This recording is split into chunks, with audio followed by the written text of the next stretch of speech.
ਸਾਡਾ ਪਿਛੋਕੜ ਸੀਗਾ ਡਿਸਟ੍ਰਿਕਟ ਮੀਰਪੁਰ ਪਿੰਬਰ, ਅੱਛਾ, ਆਜ਼ਾਦ ਕਸ਼ਮੀਰ ਵਾਲੇ ਪਾਸੇ। ਖਾਸ ਮੈਂਬਰ? ਹਾਂਜੀ, ਖਾਸ ਮੈਂਬਰ ਜਾਂ ਖਾਸ ਪਿੰਡ? ਪਿੰਬਰ ਦੇ ਨਾਲ ਪਿੰਡ ਸੀ ਸਾਡਾ ਕੰਜਰੂਰ। ਕੰਜੂਰ ਕੰਜਲੂਰ ਕੰਜਲੂਰ ਪਿੰਡ ਸੀ। ਔਰ ਨਾਲ ਅੰਬੜੇ ਵਾਲਾ ਲੱਗਦਾ ਸੀ, ਅੱਬੋ ਵਾਲਾ ਲੱਗਦਾ ਸੀ, ਸੱਤੋ ਵਾਲਾ ਲੱਗਦਾ ਸੀ, ਸੰਬੜਿਆਲ, ਅੰਬੇ ਵਾਲਾ। ਇਹ ਸਾਡੇ ਲਾਗੇ ਤਾਗੇ ਪਿੰਡ ਸੀਗੇ। ਮੇਰਾ ਚਾਚਾ ਜੀ ਸ਼ਰੀਕੇ ਵਿੱਚੋਂ, ਮੇਰੇ ਚਾਚੇ ਇੱਧਰ ਹੈਗੇ ਸੀ ਦੋ, ਹਾਂਜੀ, ਸਰਦਾਰ ਮੰਗਲ ਸਿੰਘ, ਦੂਜੇ ਦਾ ਨਾਮ ਮੈਨੂੰ ਧਿਆਨ ਨਹੀਂ। ਉਹ ਬਾਅਦ ਵਿੱਚ ਪਾਕਿਸਤਾਨ ਆਰਮੀ 'ਚ ਸਨ 71 ਵਿੱਚ ਜਿਹੜੀ ਲੜਾਈ ਹੋਈ ਸੀ ਨਾ, ਉੱਥੇ ਅਰੈਸਟ ਹੋ ਗਈ ਸੀ ਬੰਗਲਾਦੇਸ਼ ਵਾਲੀ 'ਚ। ਅੱਛਾ ਕਿ ਸੀਗੇ। ਅੱਛਾ, ਜਿਸ ਵਕਤ ਉਹ ਇੱਧਰ ਰਹਿ ਗਏ, ਬਾਅਦ 'ਚ ਕੋਈ ਖਬਰ ਨਹੀਂ ਰਹਿ ਗਈ? ਕੋਈ ਖਬਰ ਨਹੀਂ। ਅੱਛਾ, ਅਗਰ ਤੁਸੀਂ ਖਬਰ ਪਹੁੰਚਾ ਦਿਓ ਤੇ ਅਸੀਂ ਤੁਹਾਨੂੰ ਬੜਾ ਅਸੀਂ ਇਸੇ ਵਾਸਤੇ ਆਏ ਸ਼ੁਕਰੀਆ ਅਦਾ ਹਾਂ। ਕਰਾਂਗੇ। ਵੱਡੀ ਬੰਗਾਲੀ ਹਾਂ, ਇੱਥੇ ਰਹਿੰਦੇ ਸੀ ਪਿੰਡ ਸਾਡੇ, ਛੋਟੀ ਬੰਗਾਲੀ ਵੱਡੀ ਬੰਗਾਲੀ। ਛੋਟੀ ਬੰਗਾਲੀ ਸੀ ਪਿੰਡ ਤੁਹਾਡਾ? ਵੱਡੀ ਬੰਗਾਲੀ ਆ, ਦੋ ਪਿੰਡ ਸੀ ਨਾਲ। ਅੱਛਾ। ਔਰ ਮਨੋਰ ਤਹਿਸੀਲ ਸੀ। ਅੱਛਾ, ਇਹ ਮਨੋਰ ਤਹਿਸੀਲ ਸੀ, ਪਿੰਬਰ ਨਾਲ ਪੈਂਦਾ ਸੀ। ਠੀਕ ਹੈ। ਪਿੰਡ ਦੀਆਂ ਕੋਈ ਯਾਦਾਂ ਜਿਵੇਂ ਤਾਂ ਸਾਡੇ ਬਜ਼ੁਰਗ ਦੱਸ ਗਏ ਨੇ, ਮੈਂ ਕਹਿੰਦਾ ਮਜ਼ਾ ਭੈਣ ਚ ਕੁਝ ਹੋਰ ਹੀ ਹੈ। ਘਰ ਕਿੱਥੇ ਕਰਕੇ ਸੀ? ਕੱਚੇ ਸੀ, ਪੱਕੇ ਸੀ? ਸਾਡਾ ਮੈਂ ਦੱਸਾਂ, ਹਾਂਜੀ, ਆਹ ਗੱਲ ਦੱਸੋ। ਇਹ ਤੁਹਾਡੀ ਪਾਕਿਸਤਾਨ ਦੀ ਵੀਡੀਓ ਦੇਖੀ ਨਹੀਂ ਹੈ? ਹਾਂਜੀ। ਮੇਰੇ ਪਿਤਾ ਜੀ ਉਹਦੇ ਸੀ। ਤੁਹਾਡਾ ਨਾਮ ਕੀ ਹੈ? ਪਹਿਲੇ ਆਪਣਾ ਨਾਮ ਦੱਸੋ। ਲਖਬੀਰ ਸਿੰਘ। ਤੇ ਉਹ ਪੱਕਾ ਮਕਾਨ ਸੀ ਸਾਡਾ ਪਿੰਡ 'ਚ, ਲੈਂਟਰ ਦਾ। ਕਿਸੇ ਦਾ ਮਕਾਨ ਨਹੀਂ ਹੈ ਜਿਹੜਾ ਲੈਂਟਰ ਦਾ ਸਾਡਾ ਪਿੰਡ ਦੇ ਵਿੱਚ ਘਰ ਸੀ। ਨਿਸ਼ਾਨੀ ਕੀ ਸੀ ਹੋਰ ਇਸ ਤੋਂ ਇਲਾਵਾ? ਨਿਸ਼ਾਨੀ ਨੇ ਫਿਰ ਸਾਨੂੰ ਇੰਨੀ ਨਹੀਂ ਨਾ ਬਰੀਕੀ ਦੱਸੀ ਆ ਉਹਨਾਂ ਨੇ, ਮਾਮੂਲੀ ਅੱਛਾ। ਦੱਸਿਆ ਵੀ ਸਾਡਾ ਮਕਾਨ ਸੀ ਜਿਹੜਾ ਪੱਕਾ ਸੀ, ਲੈਂਟਰ ਦਾ ਪੂਰਾ, ਹੋਰ ਕਿਸੇ ਦਾ ਲੈਂਟਰ ਨਹੀਂ ਹੈ, ਸਾਡਾ ਹੀ ਲੈਂਟਰ। ਅੱਛਾ, ਤੇ ਉੱਥੇ ਆਪਣਾ ਕਾਸਟ ਕੀ ਸੀ ਤੁਹਾਡੀ? ਆਸਲਾ। ਆਸਲਾ। ਤੇ ਪਿਤਾ ਜੀ ਦਾ ਨਾਮ ਕੀ ਸੀ? ਵਰਿਆਮ ਸਿੰਘ। ਕੀ ਕੰਮ ਕਰਦੇ ਸਨ? ਹੈ ਜੀ, ਮਿਲਟਰੀ ਸੀ। ਮਿਲਟਰੀ ਸਨ। ਅੱਛਾ, ਪਿਤਾ ਜੀ ਦੇ ਕਿੰਨੇ ਭਾਈ ਸਨ ਉਸ ਟਾਈਮ? ਉਸ ਟਾਈਮ 5 ਭਾਈ ਸੀ। ਬਾਕੀ ਕੀ ਕੰਮ ਕਰਦੇ ਸੀ? ਬਾਕੀ ਸਾਰੇ ਕੋਈ ਮਿਲਟਰੀ ਸੀ, ਕੋਈ ਵੈਸੇ ਖੇਤੀਬਾੜੀ ਦਾ ਕੰਮ ਕਰਦੇ ਸੀ ਸਾਰੇ। ਅੱਛੇ ਖਾਨਦਾਨ ਅੱਛਾ ਸੀ ਆਪਣਾ। ਮਾਹੌਲ ਕਿਸ ਤਰ੍ਹਾਂ ਦਾ ਸੀ ਵੰਡ ਤੋਂ ਪਹਿਲੇ ਦੱਸ ਦੇ? ਮਾਹੌਲ ਤਾਂ ਬੜੀਆ ਸੀ, ਉਹ ਕਹਿੰਦੇ ਬੜੀਆ। ਉਹਦਾ ਕੁਦਰਤੀ ਅੱਗ ਲੱਗਣੀ ਸੀ, ਉਹ ਤਾਂ ਹਰ ਪਾਸੇ ਹੋ ਗਿਆ। ਹਰ ਪਾਸੇ ਲੱਗ ਗਈ ਗੱਲ ਤਾਂ ਅਸੀਂ ਚੰਗੇ ਮਾਹੌਲ ਦੀ ਕਰਨੀ ਹੈ ਜੀ, ਜਿਹੜਾ ਚੰਗਾ ਮਾਹੌਲ ਗੁਜ਼ਰਿਆ। ਅਸੀਂ ਤਾਂ ਉਹਨਾਂ ਯਾਦਾਂ ਨੂੰ ਸੇਵ ਕਰਨਾ। ਹੁਣ ਵੀ ਆਏ ਆ ਨਾ, ਬੜੀ ਇੱਜ਼ਤ ਦਿੱਤੀ ਹਰ ਬੰਦੇ ਨੇ, ਜਿੰਨਾ ਵੀ ਕੋਈ ਵੀ ਮਿਲਿਆ ਨਾ, ਕੋਈ ਟੈਕਸੀ ਵਾਲਾ, ਮੋਟਰਸਾਈਕਲ ਦਾ ਚਲਦੇ ਦਾ ਮਿਲਿਆ, ਬੜਾ ਪਿਆਰ। ਆਪਣੇ ਪਿੰਡ ਵਾਲਿਆਂ ਨੂੰ ਕੋਈ ਜ਼ਰਾ ਲਵ ਯੂ ਕਹਿ ਦਿਓ, ਪਿਆਰਾ ਜਿਹਾ ਮੈਸੇਜ ਦੇ ਦਿਓ। ਹਾਂ, ਪਿੰਡ ਵਾਲਿਆਂ ਦੀ ਪਿੰਡ ਯਾਦ ਆਉਂਦਾ ਤੁਹਾਨੂੰ? ਪਿੰਡ ਬਹੁਤ ਯਾਦ ਆਉਂਦਾ, ਬਹੁਤ ਜ਼ਿਆਦਾ। ਦਿਲ ਕਰਦਾ ਪਿੰਡ ਦੇਖਣ ਨੂੰ, ਮਗਰ ਜਾ ਨਹੀਂ ਸਕਦੇ। ਤੇ ਫਿਰ ਆਪਣੇ ਪਿੰਡ ਵਾਲਿਆਂ ਨੂੰ ਜਿਹੜਾ ਨਾ ਕੋਈ ਪੈਗਾਮ ਦੇ ਦਿਓ। ਪੈਗਾਮ ਇਹ ਦਿੰਦੇ ਆ ਬਈ ਬਸਦਾ ਰਵੇ, ਖੁਸ਼ ਰਵੇ, ਆਜ਼ਾਦ ਕਸ਼ਮੀਰ ਬੜੀਆ। ਤੇ ਤੁਹਾਡੇ ਪਿਤਾ ਜੀ ਦੇ ਕੋਈ ਦੋਸਤ ਵਗੈਰਾ ਕੋਈ ਸੁਣੇ ਹੋਣ, ਕੋਈ ਹਮਸਾਏ? ਇੱਕ ਨਾ ਪੱਕਾ ਨਹੀਂ ਪਤਾ ਮੈਨੂੰ, ਇੱਕ ਉਹਨਾਂ ਦਾ ਹੁੰਦਾ ਸੀ ਲੁਹਾਰ ਹੁੰਦਾ ਸੀ। ਅੱਛਾ, ਉਹ ਉਹਨਾਂ ਕੋਲ ਲੈਣ ਦੇਣ ਕਰਦੇ ਸੀ ਪਿਤਾ ਜੀ, ਵਿਆਜ ਦਾ ਪੈਸਾ ਦੇਣਾ ਕਰਨਾ। ਉਹ ਯਾਦ ਰੱਖਿਓ ਕਦੇ ਤੁਸੀਂ, ਉਹ ਯਾਦ। ਉਹ ਦੱਸ ਮਾਮੂਲੀਆਂ ਜਿਹੜੀਆਂ ਯਾਦਾਂ ਦੱਸਦੇ ਸੀ ਨਾ, ਵੀ ਇਸ ਤਰ੍ਹਾਂ ਅਸੀਂ ਤਾਂ ਬਜ਼ੁਰਗਾਂ ਕੋਲ ਸੁਣੀਆਂ ਨੇ। ਵੀ ਇਸ ਤਰ੍ਹਾਂ ਸਾਡਾ ਹੁੰਦਾ ਸੀ। ਮਿਲਟਰੀ ਸੀ। ਔਰ ਅਸੀਂ ਵੀ ਅੱਗੇ 5 ਭਰਾ ਹੀ ਹਾਂ। ਅੱਛਾ, ਜ਼ਬਰਦਸਤ। ਹਾਂ, ਔਰ ਬਾਕੀ ਸਾਡੇ ਦੋਵਾਂ ਦਾ ਜਨਮ ਇੰਡੀਆ ਦਾ, ਔਰ ਬਾਕੀਆਂ ਦਾ ਜਿਹੜਾ ਤਿੰਨਾਂ ਦਾ ਹੈ ਉਹ ਪਾਕਿਸਤਾਨ 'ਚ। ਅੱਛਾ, ਤੇ ਉਸ ਵਕਤ ਜਿਹੜੇ ਵੱਡੇ ਭਾਈ ਸਨ ਉਹਨਾਂ ਦੀ ਕਿੰਨੀ ਉਮਰ ਸੀ ਤਕਰੀਬਨ? ਉਸ ਟਾਈਮ ਉਹ ਆਪਣੇ ਮਿਲਟਰੀ ਬੁਆਏ ਸੀ। ਅੱਛਾ ਜੀ, ਬੁਆਏ ਪਾਕਿਸਤਾਨ ਦੀ। ਉਹ ਇੱਥੇ ਪੰਜਾਬ ਕੀ ਹੁੰਦਾ ਸੀ, ਪੰਜਾਬ ਦਾ। ਉਹ ਉੱਥੇ ਆਪਣੇ ਜਲੰਧਰ ਦੇ ਕੋਲ ਉੱਥੇ ਸਕੂਲ 'ਚ ਪੜ੍ਹਦੇ ਸੀ। ਅੱਛਾ, ਠੀਕ ਹੈ।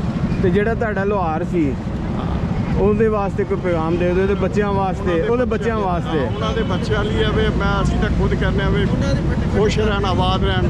ਸਾਨੂੰ ਯਾਦ ਆਉਂਦੀ ਹੈ ਵੀ ਇੱਕ ਵਾਰੀ ਅਸੀਂ ਪਿੰਡ ਜਾ ਕੇ ਦੇਖੀਏ, ਇੰਨਾ ਜੀ ਕਰਦਾ ਵੀ ਇੱਕ ਵਾਰੀ ਇਜਾਜ਼ਤ ਦੇਣ ਤਾਂ ਇੱਕ ਵਾਰੀ ਦੇਖੀਏ। ਅਸੀਂ ਤੇ ਦੁਆ ਕਰਦੇ ਹਾਂ ਕਿ ਬਾਰਡਰ ਖਤਮ ਹੋ ਜਾਣ। ਬਾਰਡਰ ਖਤਮ ਹੋਣ, ਦੇਖੋ ਜਿੱਥੇ ਮਰਜ਼ੀ ਆਓ। ਅਸੀਂ ਤੇ ਰੋਜ਼ ਅਰਦਾਸ ਕਰਦੇ ਹਾਂ, ਅਰਦਾਸ ਦੇ ਵਿੱਚ ਹੀ ਆਉਂਦਾ ਬਈ ਦਾਤਾ ਸਾਨੂੰ ਖੁੱਲੇ ਦਰਸ਼ਨ ਦਿਦਾਰੇ ਬਖਸ਼ੇ। ਗੁਰਦੁਆਰੇ ਖੁੱਲੇ ਨਹੀਂ ਨਾ ਬਖਸ਼ਦੇ, ਹੁਣ ਬੰਦਸ਼ ਬਖਸ਼ ਰਹੇ ਨੇ। ਤੇ ਖੁੱਲੇ ਤੁਸੀਂ ਤੇ ਚਲੋ ਬੰਦਸ਼ 'ਚ ਕਰਕੇ ਆਉਂਦੇ, ਤੇ ਸਾਨੂੰ ਤੇ ਬੰਦਸ਼ ਦੇ ਵਿੱਚ ਵੀ ਨਹੀਂ ਜਾਣ ਦਿੰਦੇ ਜੀ। ਤੁਹਾਡਾ ਨਾਮ ਕੀ ਭਾਜੀ? ਸਰਦਾਰ ਜੀ? ਮੇਰਾ ਨਾਮ ਪ੍ਰਕਾਸ਼ ਸਿੰਘ ਹੈ ਜੀ। son of son of ਸਰਦਾਰ ਦਿਆਲ ਸਿੰਘ। ਅਸੀਂ ਪਿੱਛੋਂ ਇੱਥੋਂ ਸਾਡਾ ਪਿਛੋਕੜ ਸੀਗਾ ਡਿਸਟ੍ਰਿਕਟ ਮੀਰਪੁਰ ਪਿੰਬਰ, ਅੱਛਾ, ਆਜ਼ਾਦ ਕਸ਼ਮੀਰ ਵਾਲੇ ਪਾਸੇ। ਖਾਸ ਮੈਂਬਰ, ਹਾਂਜੀ, ਖਾਸ ਮੈਂਬਰ ਜਾਂ ਖਾਸ ਪਿੰਡ? ਪਿੰਬਰ ਦੇ ਨਾਲ ਪਿੰਡ ਸੀ ਸਾਡਾ ਕੰਜਰੂਰ। ਕੰਜੂਰ ਕੰਜੂਰ, ਕੰਜਰੂਰ ਪਿੰਡ ਸੀ। ਔਰ ਨਾਲ ਅੰਬੜੇ ਵਾਲਾ ਲੱਗਦਾ ਸੀ, ਅੱਬੋ ਵਾਲਾ ਲੱਗਦਾ ਸੀ, ਸੱਤੋ ਵਾਲਾ ਲੱਗਦਾ ਸੀ, ਸੰਬੜਿਆਲ, ਅੰਬੜੇ ਵਾਲਾ। ਇਹ ਸਾਡੇ ਲਾਗੇ ਤੱਕ ਪਿੰਡ ਸੀਗੇ। ਅੱਛਾ, ਔਰ ਸਾਡੇ ਪੁਰਖੇ ਇੱਥੋਂ ਗਏ ਸੀ। ਸਾਡਾ ਜਨਮ ਤੇ ਖੈਰ ਹਿੰਦੁਸਤਾਨ ਦਾ ਹੀ ਹੈ, ਜੀ। ਲੇਕਿਨ ਸਾਡੇ ਪੁਰਖੇ ਇੱਥੋਂ ਗਏ ਹੋਏ ਨੇ। ਔਰ ਅਸੀਂ ਤੇ 24 ਘੰਟੇ ਹੀ ਅਰਦਾਸ ਕਰਦੇ ਕਿ ਪ੍ਰਮਾਤਮਾ ਸਾਨੂੰ ਖੁੱਲੇ ਦਿਦਾਰੇ ਬਖਸ਼, ਇਹ ਸਾਰੇ ਖਤਮ ਕਰ ਦੇ ਤਾਰਾਂ ਤੂਰਾਂ ਜਿਹੜੀਆਂ ਲੱਗੀਆਂ ਚਲੋ ਵੱਡੇ ਦੇ ਇੱਕ ਵਾਰ। ਸਾਡੀ ਇਹ ਦੁਆ ਹੈ। ਆਪਣੇ ਪਿੰਡ ਦੇ ਜਿਹੜੇ ਤੁਹਾਡੇ ਬਜ਼ੁਰਗਾਂ ਦੇ ਕੋਈ ਯਾਰ ਬੇਲੀ ਸਨ, ਕੋਈ ਹਮਸਾਏ ਸਨ? ਨਹੀਂ ਤੇ ਕੋਈ ਯਾਦ ਨਹੀਂ, ਲੇਕਿਨ ਸਾਡੇ ਮੇਰਾ ਚਾਚਾ ਜੀ, ਸ਼ਰੀਕੇ ਵਿੱਚੋਂ ਮੇਰੇ ਚਾਚੇ ਇੱਧਰ ਹੈਗੇ ਸੀ ਦੋ, ਹਾਂਜੀ, ਸਰਦਾਰ ਮੰਗਲ ਸਿੰਘ, ਦੂਜੇ ਦਾ ਨਾਮ ਮੈਨੂੰ ਧਿਆਨ ਨਹੀਂ। ਉਹ ਬਾਅਦ ਵਿੱਚ ਪਾਕਿਸਤਾਨ ਆਰਮੀ 'ਚ ਸਨ 71 ਵਿੱਚ ਜਿਹੜੀ ਲੜਾਈ ਹੋਈ ਸੀ ਨਾ, ਉੱਥੇ ਅਰੈਸਟ ਹੋ ਗਈ ਸੀ ਬੰਗਲਾਦੇਸ਼ ਵਾਲੀ 'ਚ। ਅੱਛਾ, ਉਹਨਾਂ ਦਾ ਫਿਰ ਪੈਗਾਮ ਆਉਂਦਾ ਸੀ ਪਾਕਿਸਤਾਨ ਦੇ ਵਾਲਿਦਾਂ ਦੇ ਨਾਂ। ਉਹਨਾਂ ਵਿੱਚ ਉਹਨੇ ਬੋਲੇ ਸੀ ਕਿ ਅਸੀਂ ਪਿੰਡ ਕੰਜਰੂਰ ਦੇ ਫਲਾਣਾ ਸਿੰਘ, ਸਾਡੇ ਕੋਈ ਵਾਲਿਦ ਜਿਹੜੇ ਕਿ ਹਿੰਦੁਸਤਾਨ ਚਲੇ ਗਏ, ਸਾਡੀ ਸੁਣਦੀ ਹੋਣ ਤੇ ਸਾਡੀ ਖੈਰ ਖਬਰ ਲੈਣ।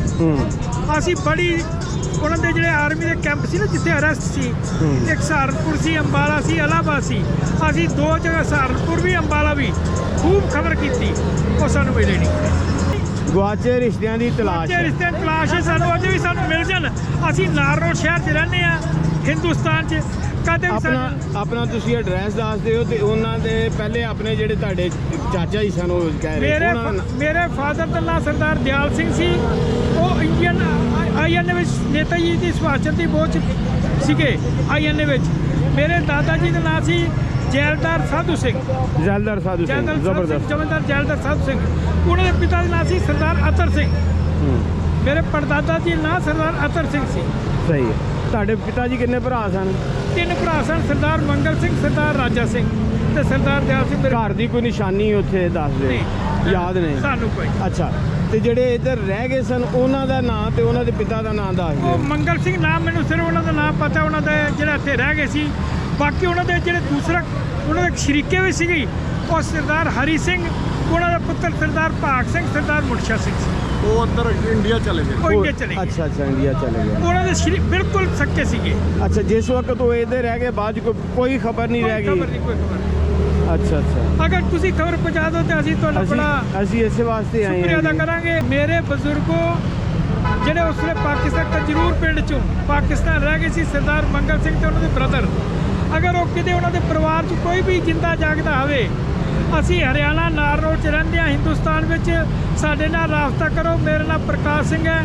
ਨਾਰਨੌਲ ਕਿਸੇ ਤੋਂ ਵੀ ਪੁੱਛੋਗੇ ਪੂਰੇ ਸ਼ਹਿਰ 'ਚੋਂ, ਤੁਹਾਨੂੰ ਮੇਰੇ ਘਰ ਪਹੁੰਚਾ ਦੇਣ ਜੀ। ਬਹੁਤ ਮਿਹਰਬਾਨੀ, ਥੈਂਕ ਯੂ ਜੀ ਵੈਰੀ ਮਚ। ਲੋ ਜੀ, ਇਹ ਸਰਦਾਰ ਵੀਰਾਂ ਨੇ ਜਿਹੜੀ ਰਿਕੁਐਸਟ ਕੀਤੀ ਹੈ, ਵਿਛੜੇ ਕਹਿੰਦੇ ਜਾਂ ਤੇ ਦੁਨੀਆ ਤੋਂ ਗਿਆਨ ਦੀ ਦਰਦ ਹੁੰਦੀ ਹੈ ਤੇ ਜਾਂ ਵਿਛੜਿਆਂ ਦੀ ਬਹੁਤੀ ਦਰਦ ਹੁੰਦੀ ਆ। ਦੁਨੀਆ ਤੋਂ ਗਿਆਨ ਦੇ ਸਬਰ ਆ ਜਾਂਦਾ ਹੈ, ਵਿਛੜਿਆਂ ਦਾ ਸਬਰ ਨਹੀਂ ਆਉਂਦਾ। ਹਾਂਜੀ, ਤੇ ਇਹ ਜਿਹੜੇ ਪਿੰਬਰ ਦੇ ਨਾਲ ਕੰਜਰੋੜ ਪਿੰਡ ਜਿਹੜਾ ਸੀ, ਉੱਥੇ ਜਿਹੜੇ ਭਾਜੀ ਹੁਣੀ ਇਹਨਾਂ ਦੇ ਅਜ਼ੀਜ਼ ਰਹਿ ਗਏ ਸਨ, ਤੇ ਉਹ ਪਿੰਡ ਵਾਲੇ ਅਗਰ ਇਹ ਵੀਡੀਓ ਦੇਖਦੇ ਨੇ ਤੇ ਤੁਹਾਡੀ ਮਿਹਰਬਾਨੀ ਹੈ, ਇਹਨਾਂ ਦੇ ਨਾਲ ਜਿਹੜਾ ਨਾ ਉਹ ਰਾਬਤਾ ਕਰੋ। ਇਹਨਾਂ ਦੇ ਪਿੰਡ ਦੇ ਜਿਹੜਾ ਨਾ, ਇਹਨਾਂ ਨੇ ਆਪਣਾ ਨਾਮ ਦੱਸਿਆ, ਪਿੰਡ ਦੱਸਿਆ, ਤੇ ਇੱਥੇ ਲੈਟਰ ਲਿਖ ਕੇ ਤੇ ਇਹਨਾਂ ਨੂੰ ਜਿਹੜਾ ਤਸੱਲਾ ਦੇ ਦਿਓ। ਬਹੁਤ ਸਰਦਾਰ ਪ੍ਰਕਾਸ਼ ਸਿੰਘ, ਨਾਰਨੌਲ, ਹਰਿਆਣਾ, ਬਸ ਇਹਨਾਂ ਬਹੁਤ ਐਡਰੈਸ ਜੀ। ਠੀਕ ਹੈ, ਬਹੁਤ ਮਿਹਰਬਾਨੀ। Thank you.